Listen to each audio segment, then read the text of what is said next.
안녕하십니까? 이번 시간에는 셀 선택 및 편집, 마스터하기라고 하는 주제를 가지고 공부를 해보도록 하겠습니다. 이번 시간의 주요 내용은 셀이나 범위를 쉽게 선택하고 그리고 그 중에서도 특정 기능을 가진 셀을 빠르게 선택할 수 있는 방법에 대해서 공부를 하실 거고요. 그리고 선택된 셀 범위를 다른 위치로 다양한 옵션을 가지고 복사할 수 있는 그런 방법에 대해서 알아보도록 하겠습니다. 오늘 세 가지 주제는 셀 범위 쉽게 선택하기, 그리고 이동 옵션을 가지고 셀 선택하는 방법, 셀 복사 및 붙여넣기의 모든 방법에 대해서 알아보시겠습니다. 셀을 선택하는 여러 가지 방법이 있죠. 시트 안에 있는 데이터들을 선택할 때 화면 안에 있을 때의 방법, 그리고 또 보이지 않는 곳까지 선택을 빠르게 할 수 있는 방법 등이 있는데요. 보통은 이와 같이 마우스를 사용해서 셀을 선택하는 방법이 있고요. 그리고 마우스와 키보드를 같이 사용해서 선택하는 방법, 그리고 키보드만을 이용해서 셀 범위를 빠르게 지정하는 방법, 그리고 이름 상자를 사용하는 방법도 있고요. 그리고 이동 옵션을 사용해서 선택하는 방법도 있습니다. 자, 그러면 데이터를 가지고 직접 한번 선택을 해보도록 하겠습니다. 먼저 범위를 선택할 때 화면 안에 다 보이는 상태라면 마우스를 이용해서 범위를 선택하는 방법이 가장 빠르겠죠. 자, 마우스를 선택해서 한번 드래그를 해서 범위를 선택해 보겠습니다. 예를 들어서 현재 A1 셀에 있는 전표 일자서부터 지금 계정 과목까지 한 10개 정도만 데이터를 선택하기 위해서 범위를 지정한다면 마우스를 이용해서 자, 보이는 바와 같이 그대로 드래그해서 선택하시면 됩니다. 이 상태에서 여러분이 또 다른 범위를 이와 함께 같이 선택하고 싶다면 키보드를 같이 사용하셔야 됩니다. 연속된 범위가 아니라 현재 선택한 범위 이외에 또 다른 범위가 떨어져 있다면 컨트롤 키를 선택한 상태에서 다른 범위를 선택하셔야겠습니다. 자, 그러면 지금 마우스만 가지고 선택하기가 쉽지가 않았다는 거 보이시죠? 지금 마우스만 가지고는 연속된 범위를 하나의 화면 안에서 사용할 때 가장 좋고요. 만약에 전체 범위를 선택한다고 했을 때 이와 같이 마우스로 들어가다 보면 원하지 않는 범위까지 선택을 할 수가 있게 되죠. 이런 식으로 내려갈 수가 있기 때문에 이왕이면 하나의 화면 안에 들어있는 상태에서 범위를 선택하시는 편이 좋겠습니다. 자, 그럼 연속된 범위를 아는 주소까지 빠르게 한번 선택해 보도록 하죠. 시작 위치는 A1 셀부터 시작을 하고요. 이번에는 합계라고 하는 범위의 데이터 범위 끝까지 한번 빠르게 선택해 보겠습니다. 화면이 지금 하나면을 넘어서기 때문에 이와 같이 스크롤바를 이용해서 이동을 해주셔야 되겠습니다. 시작 셀은 선택이 되어 있고요. 그래서 지금 여기 이름 상자에 A1 셀이라고 선택되어 있죠. 여기에서 I열, 즉 J열이 아닌 마지막 열이 I열이 되도록 해서 끝까지 선택하시라면 시작 셀은 클릭하고 마지막 셀은 Shift 키와 더불어 같이 클릭하시면 연속된 모든 범위를 한 번에 선택할 수 있습니다. 자, 이번에는 마우스하고 키보드를 선택하는 방법을 좀 필드 단위로 선택해 보도록 하겠습니다. 현재 전표일자서부터 코드까지 선택을 하고요. 그 다음에 공급과액이라고 되어 있는 이 두 범위를 선택해 보도록 하겠습니다. 먼저 전표일자서부터 코드까지, 코드의 범위 끝이 지금 세 번째 열이 되겠죠. Shift 키를 눌러서 클릭해 주시면 세 개의 열이 선택됐고요. 다시 한번 공급가액이라고 되어 있는 시작셀을 선택하셔야 되는데 앞에 있는 데이터 범위가 취소되지 않게 하시기 위해서는 컨트롤 키를 누른 상태에서 공급가액을 클릭해 주셔야 됩니다. 그리고 마찬가지로 가장 아래쪽에 있는 위치에 Shift 키를 눌러서 클릭해 주시면 지금 4개 열의 데이터 범위를 선택할 수 있게 되는 거죠. 자, 이렇게 해서 마우스만 가지고 하는 방법, 그리고 키보드와 그 다음에 마우스를 같이 사용해서 여러 범위를 선택하는 방법을 해보셨는데요.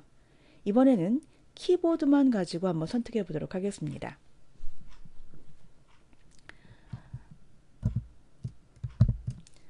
위치는 A1 셀부터 시작을 하도록 하겠습니다. 지금 점표일자 하나의 필드를 전체를 선택하시려면 아래 방향으로 전부 다 선택하셔야 되거든요. 이때 컨트롤 키와 쉬프트 키를 이용해서 빠르게 선택할 수 있습니다. 컨트롤 키는 데이터 범위의 끝을 선택하게 도와주고요. 쉬프트 키는 그 안에 있는 모든 연속된 데이터를 한 번에 선택할 때 사용하는 키가 되겠습니다. 그래서 컨트롤 키와 쉬프트 키를 누른 상태에서 방향키를 아래로 눌러 보겠습니다. 보시다시피 지금 하나의 열을 빠르게 선택할 수 있었죠? 역시 컨트롤 쉬프트 방향키를 이용하시게 되면 오른쪽 끝에 있는 범위도 쉽게 선택할 수 있겠죠. 그러면 컨트롤 키의 역할이 무엇인지 아셨으니까 여러분은 데이터 범위의 끝을 이동할 때 쓸 수 있는 컨트롤 키, 그리고 한 칸씩 이동하거나 연속된 범위를 선택할 때 쓰는 쉬프트 키를 이용해서 원하는 범위를 한번 선택해 보시기 바랍니다. 저는요, 거래처별로 합계 금액을 한번 선택해 보려고 합니다. 그러면 거래처와 합계라고 하는 두 필드가 필요하지요. 자, 먼저 D열에 있는 D1 셀을 클릭하시고 아래 방향으로 모든 범위를 선택하셔야 되기 때문에 컨트롤 쉬프트 방향키 아래로, 그리고 이 상태에서 연속된 범위를 사용하는 게 아니라 떨어져 있는 또 다른 범위를 선택하셔야 되기 때문에 역시 연속된 범위가 아닌 상태에서는 항상 컨트롤 키를 누른 상태에서 시작셀을 선택하셔야 됩니다. 이 상태에서 다시 한번 아래 방향으로 전체 선택은 컨트롤 쉬프트 방향키. 자, 이렇게 선택하시게 되면 연속되지 않은 범위도 키보드를 이용해서 아주 큰 범위를 선택할 수 있게 됩니다. 연속되어 있으면서도 데이터 범위가 너무 방대하고 클 때에는 마우스보다는 지금 사용하시는 키보드가 훨씬 더 빠르게 선택할 수 있는 방법이 되겠습니다. 자, 이번에는 이름 상자를 이용해서 데이터를 선택하는 방법을 알아보도록 하죠. 보통 우리가 데이터 범위의 첫 번째로 가기 위해서 스크롤바를 이용해서 이와 같이 이동을 하게 됩니다. 데이터가 많을 때는 스크롤바를 마우스로 움직이는 것도 쉽지가 않겠죠. 그래서 좀 더 빠른 방법을 선택하시려면 바로 이름 상자에다가 클릭해서 원하는 위치의 셀 주소를 선택하시면 됩니다. A1 셀 선택하시고 엔터 쳐보죠. 자, 보이지 않는 위치로 한번 해볼까요? J열에 지금 30번이 보이고 있지 않죠? J30번 셀을 클릭해 보겠습니다. 그러면 이름 상자에다 클릭하시고 J30번 하고 엔터 치시면 빠르게 그 위치로 이동하는 것을 볼 수 있습니다. 그래서 이름 상자에다가 여러분이 뭔가의 주소를 넣게 되면 해당 위치로 점프하기 때문에 우리가 이것을 이동 기능이라고 생각하시면 되겠죠. 이 이동 기능을 이용해서 원하는 범위를 선택할 수도 있습니다. 자, 일단 데이터의 끝이 어딘지 한번 확인해 보고 우리가 주소를 한번 입력해 보도록 하죠. 현재 상태에서 현재 데이터 범위의 끝을 알아보시려면 컨트롤 키와 방향키를 이와 같이 내려주시면 됩니다. 190번 행의 데이터 끝인 것을 알 수 있었습니다. 그러면 하나의 열을 선택할 때 A1 셀부터 콜론 A 190번 셀까지 라고 입력해 주시면 한 번에 이와 같은 범위를 선택할 수 있죠. 이번에는 아까와 마찬가지로 거래처와 합계를 한번 선택해 보도록 하겠습니다. 먼저 A1 콜론 A 190번 하나의 범위가 선택되겠고요. 이 상태에서 연속되지 않은 범위, 또 다른 범위를 선택하시려면 콤마를 찍어 주시고 또 다른 범위를 입력하시면 됩니다. 이번에는 I열이죠. I1서부터 콜론 I 190번 엔터 쳐주시면 두 열을 한 번에 선택할 수 있었습니다. 자, 이렇게 해서 선택하는 여러 가지 방법, 그 중에서도 키보드가 다량의 데이터 범위를 선택할 때 굉장히 유용했고요. 그리고 단축키 중에서 현재 선택한 셀로부터 연속된 모든 범위를 선택하는 방법이 있거든요. 그것은 바로 컨트롤 A입니다. 어떤 프로그램이든 간에 전체 범위 선택은 컨트롤 All, 즉 컨트롤 A라고 하는 이 단축키를 사용하시면 해당 범위를 빠르게 선택할 수 있습니다. 이번에는 이동 옵션이라는 기능을 통해서 특정 데이터 범위를 선택할 때 좀 더 빠르게 선택할 수 있는 방법을 알아보도록 하겠습니다. 지금 데이터에는 전표일차서 지금 데이터 범위에는 전표일자처럼 날짜 데이터 또는 지금 숫자 데이터는 아니죠. 문자 데이터입니다. 코드 번호의 경우에는 당연히 RC로 시작하니까 문자겠지만 번호처럼 보이지만 실제 숫자가 아닌 데이터도 있습니다. 그리고 숫자 데이터, 그리고 계산된 수식, 이런 데이터들이 들어있는 것을 알 수 있죠. 지금 이런 필드로 되어 있는 경우에는 하나씩 선택해서 데이터의 성격을 알아보는 것도 좋은 방법이지만 간혹 같은 숫자 데이터 중에서도 숫자가 아닌 데이터가 섞여 있거나 또는 문자인지 숫자인지 선택이 애매할 때, 생각이 애매할 때 여러분이 알아보신다든가 이럴 때 이 기능을 통해서 데이터 범위 선택을 해보는 것이 중요합니다. 특히나 현재 상황에선 보이지 않지만 어느 위치에는 조건부 서식이 들어있거나 또는 유효성 검사와 같은 본인이 원하지 않는 기능이 추가되어 있음으로 인해서 파일의 속도가 떨어진다든가 아니면은 이해하지 못하게 입력이 안 된다든가 뭐 이런 일이 있을 수 있거든요. 그런 것을 대비해서 다른 곳에서 데이터를 받게 되면 현재의 데이터 범위에서 성격을 알아볼 때도 이 기능을 사용하시면 좋을 것 같습니다. 자, 일단 우선 데이터 범위가 선택되지 않은 상태에서 이 기능을 선택하시게 되면 전체 워크시트 단위로 알아볼 수 있는 거라고 생각하시면 되겠습니다. 저는 지금 셀 하나만 선택한 상태에서 홈 탭에 편집 그룹에 있는 찾기 및 선택, 그 중에서도 이동 옵션을 선택하면 되겠습니다. 자, 이 안에 있는 그 하나의 항목들을 잘 봐주시기 바랍니다. 메모만 선택할 때도 있고요.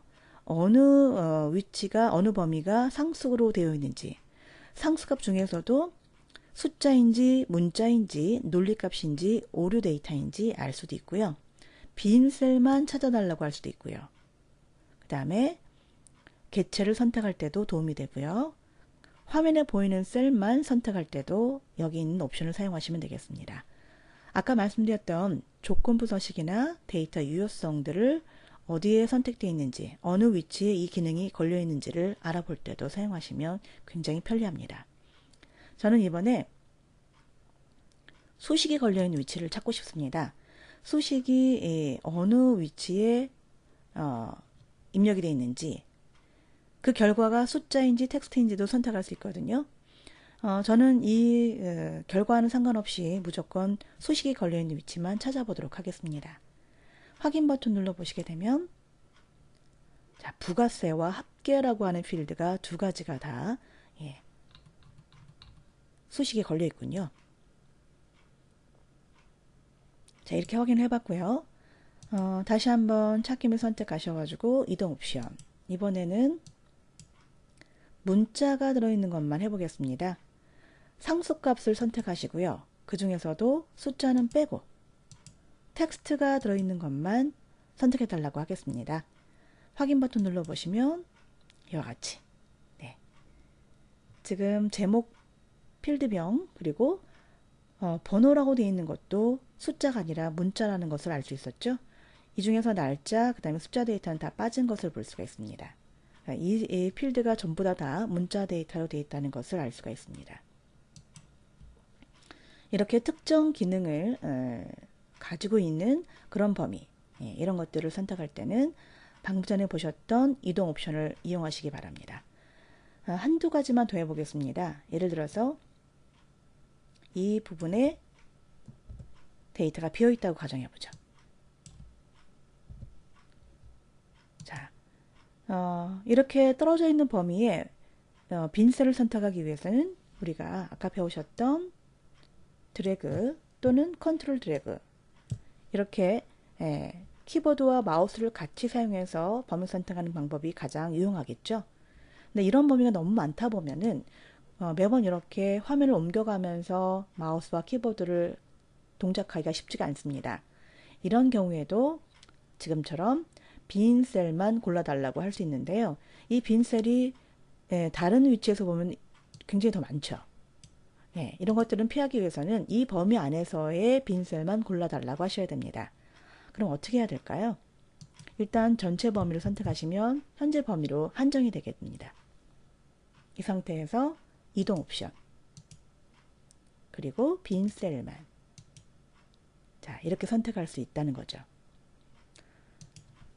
자, 내용을 되돌리겠습니다만 이런 식으로 범위 선택을 하는 방법이 굳이 눈에 보이는 걸로만 하실 수 있는 게 아니라 이동 옵션이라는 기능을 통해서 할 수 있다는 것도 꼭 기억해 두시기 바랍니다. 이번에는 선택한 범위를 다른 곳으로 이동하거나 복사하는 방법에 대해서 알아보실 겁니다. 그 중에서도 복사한 후에 옵션을 이용해서 추가적인 기능을 더 추가할 수도 있고요. 다른 시트로 이동했을 때는 또 어떻게 변하는지 알아보도록 하죠. 자, 먼저 팀별 연구실까지, 자, 이렇게 한 범위, 연속된 범위죠. 이 상태에서 복사를 하고 그 다음에 위치를 바꿔서 이쪽에다가 I1셀에다가 붙여넣기 해보겠습니다. 복사를 할 때의 단축키는 Ctrl C, Ctrl V가 되겠습니다. 이동은 Ctrl X 그리고 Ctrl V가 되겠죠. 자, 복사를 하시게 되면 이렇게 흔들거리는 모양이 나오게 됩니다. 이것은 클립보드 메모리에 이 내용이 복사됐다는 뜻이고요. 이 상태에서는 얼마든지 반복적으로 여러 군데 붙여넣기를 할 수가 있습니다. 자, I1셀 클릭해 주시고 붙여넣기 해보죠. 그러면 정확하게 붙여넣기가 잘 되어 있는 것을 볼 수 있지만 한 가지 좀 아쉬운 것은 현재 원본에서 있었던 열너비는 여기에 서식으로 들어있지 않다는 사실이죠. 그래서 붙여넣기 옵션 중에서 추가로 할 수 있는 것 중에 바로 원본 열너비 유지라는 명령을 선택할 수 있습니다. 자, 또 다른 거 한번 선택해 볼까요? 테두리 없음을 선택하면 원본 열너비 유지가 어떻게 되는지 확인해 보십시오. 테두리 없음을 클릭하게 되면 또 다른 옵션을 지정하게 되면 앞에 옵션이 사라지게 됩니다. 즉 여기에 있는 옵션은 딱 한 번만 지정할 수 있는 옵션이 되겠습니다. 다른 방법으로도 한번 생각해 보셔야 되겠죠. 자, 이번에는 선택한 범위를 복사라는 시트로 옮겨서 시트를 변경한 이후에 붙여넣기를 한번 해보겠습니다. 여기서도 동일하게 열너비 가능하고요.